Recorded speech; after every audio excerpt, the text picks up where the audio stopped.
Kurdish fighters and U.S.-led airstrikes are reportedly managing to hold off ISIS, at least for now, from taking the key Syrian town of Kobani. The battle is unfolding near the Turkish border, prompting many to criticize Turkey for a lack of action.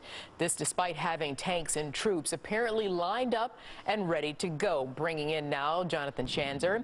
He is the Vice President of Research at the Foundation for a Defense of Democracies and the author of the recently published book, State of Failure, Yasser Arafat, Mahmoud Abbas, and the Unmaking of the Palestinian State. Good to see you this afternoon, sir.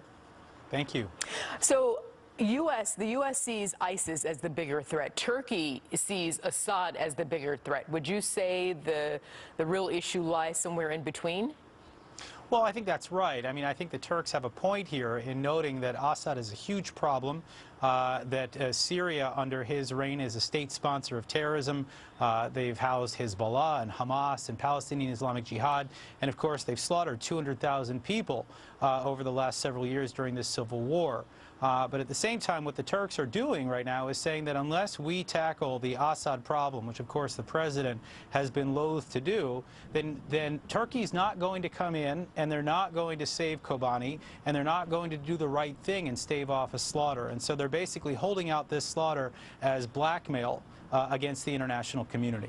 But doesn't it hurt the Turkey as well, though? You've got, what, 1.4 million refugees from Syria fleeing into Turkey, and of course Turkey needs financial support from the international coalition and the community at large, international community. So aren't they sort of shooting themselves in the foot, so to speak? Well, look, I think they're shooting themselves in the foot in many, many other ways. To be sure, they've taken in refugees and they're paying the price for that, and I think they're doing it for the right reasons. But there are a lot of indications right now that Turkey is just simply not a good ally for the United States, and certainly not for NATO. I mean, we're talking right now about Hamas figures that have sought refuge inside Turkey, and they're planning operations inside the West Bank and the Gaza Strip as we speak.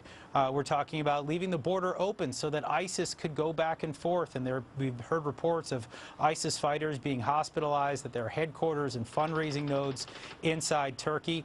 These are huge problems. And then on top of that, you know, right as the international community was trying to impose sanctions on Iran for its nuclear program, we learned that last year that there were billions and billions of dollars, perhaps even more than 100 billion, that was being ferreted out of Turkey in the form of gold or other illicit financial means to help the Iranians evade sanctions. So we're really looking at a double-dealing country that raises serious questions. Then if you're saying that the Turkish government is dealing in duplicity, then how does that impact the international coalition in its fight against ISIS?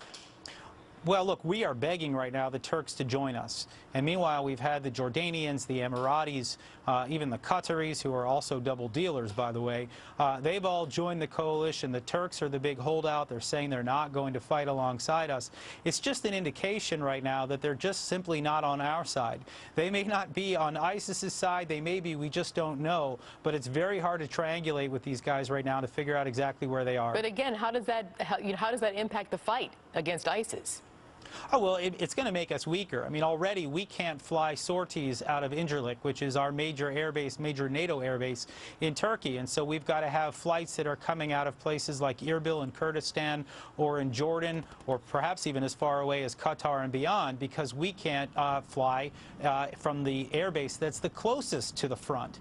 And so it's already kind of tying one hand behind our backs. It's going to get even more complicated, I think, as the Turks dig in their heels. So how do you put pressure on the Turkish government to get involved and do the right thing and be a good ally?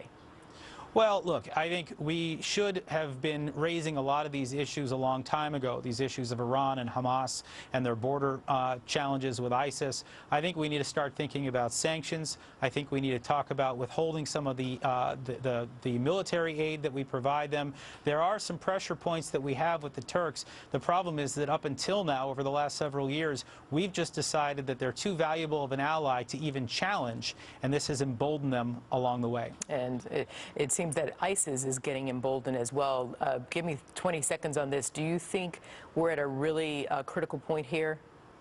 We are. I mean, I think the Kurds have held off in Kobani, and I think rather bravely. But I think that over time, if we're really not able to get in there and rout out these ISIS fighters, it's very likely that Kobani will fall, leading to a catastrophe. Jonathan Schanzer, thank you so much for stopping by this afternoon. I'm sure we'll see you again. My pleasure. Take care.